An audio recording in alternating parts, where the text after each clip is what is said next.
ئەڵێن لەو دنیا برادر لەگەڵ برادەرەکەی حەشر دەکرێت. مامۆستا ئەگەر برادەرەکەت خراپ بێت ئەتوو چەند ئامۆژگاری بکەینێتە سەر ڕێگای ڕاست، ئایا تاوانی و کەسە چییە کە لەگەڵی لەو دنیا حەشر دەکرێت کە ینی زیاتر لەگەڵی هەڵسوکەوت ناکە، لەگەڵی دانانشێ، بەس ئامۆژگاری دەکا کە هەڵەی کرد بێت؟ ئەوە برادر نییە. برادەر سەریکە دەر یعنی دەرەوە. باشە؟ جزاک الله خێر. برادەر باشە یعنی برای دەرەوەتە، یعنی لە دەرەوە وەکو برادرت وایە، یعنی وەکو برات وایە. کاڵین ڕەفیق باشە، ڕافەقە یعنی صاحبە، یعنی هاوڕێیەتی کرد. باشە؟ لە زمانی عەرەبیە وتریە صدیق. صدیق یعنی چی؟ صادقه. باشە یعنی هەموو شتێکی ئەم بەڕاست ئەزانێت و یەکتریان لا ڕاستە. کاتێک کەسێک ئاوا لە دەرەوە ڕەفیقایەتی ئەکەیت، ئەسرار و نهێنیەکانی خۆتی لا باسەکەی و بە کەسێکی ئەمینی ئەزانی، زۆر جار ئەهێنیتەوە ماڵەکەی خۆت، تەلەفوناتت هەیە لە بەینا، سەفرە و سیاحەتتان هەیە و گەڕانتان هەیە، مانەوەتان هەیە بەیەکەوە، ئەم کەسە ئەبێ ئیماندار بێت. لا تصاحب إلا مؤمنة. ڕەفیقایەتی هیچ کەسێک مەکە إلا ئیماندار نەبێت. ولا يأكل طعامك إلا تقي. با کەسیش لەسەر سفرەی ماڵەکەت نان نەخوات إلا کەسێکی لە خواترس نەبێت. کەواتە ئەمەی کە تۆ بەس ئامۆژگاریەکەیت ئەمە ڕەفیقت نییە. الأخلاء يومئذ بعضهم لبعض عدو إلا المتقين. هەرچی ڕەفیق هەیە لە قیامەتە ئەبێتە دوژمنی یەکتری، تەنها متەقیەکان نەبێ، ئەوانەی کەوا بۆ خوا لەبەر خوای گەورە فقط لله سبحانه وتعالى ڕەفیقایەتی یەکتریانە کرد. اجتمع عليه وتفرق عليه. کاتێ بەیەکەوە بوون هەر لەبەر خوا بوو، کاتێ بەیەکیشەوە نەبوون هەر لەبەر خوا بوو. کەواتە لە قیامەتیشا هەرچی برادرت هەیە، هەرچی دۆستت هەیە ئەبێ بە دوژمنت ئیلا کێ نەبێ، ئیلا متەقیەکان نەبێ.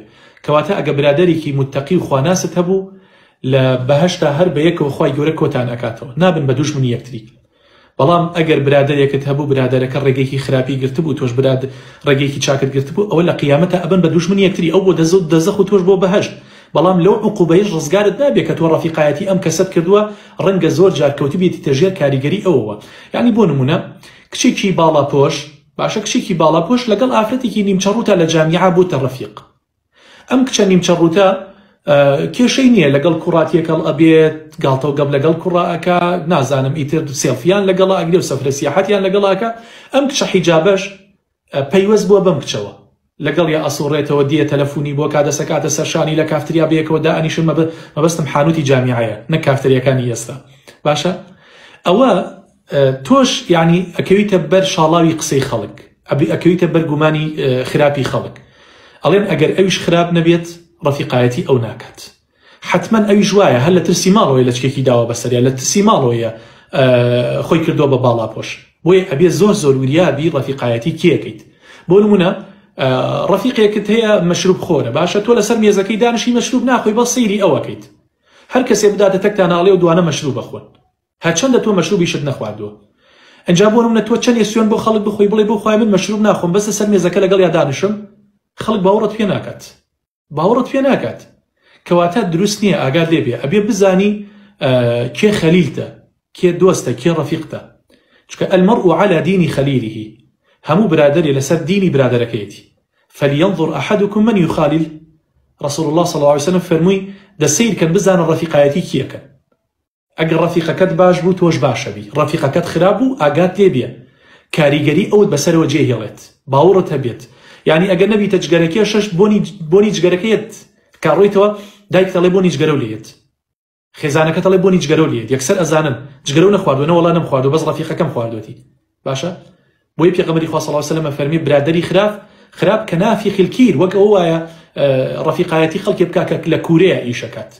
ئەوەی کە لە کوورەیە ئیشەکە ئیشی ئاگر و ئاسن و دووکەڵە، ئەچیتە ناو ئەو ئاگرەوە ئەو کوورەیەوە، هەرچەندە بۆ نمونە ڕەنگە جلەکانت نەسووتێنێ ئەو ئاگرە، بەڵام بۆنی ناخۆشت لێ دێت، بۆنی ناخۆش دێ بەسەرتە، ڕەنگە پڕشی ئاگرەکە جلەکەت بسووتێنێ، ئەگەر نەچیتە سەر خۆ ڕەوشت و ئەخلاقی ئەو کوڕەش. برادەری باشش وەکو عەتر فرۆش وایە، ئەگەر لێی نەکڕی بەڵام خۆ بۆن خۆش ئەبیت.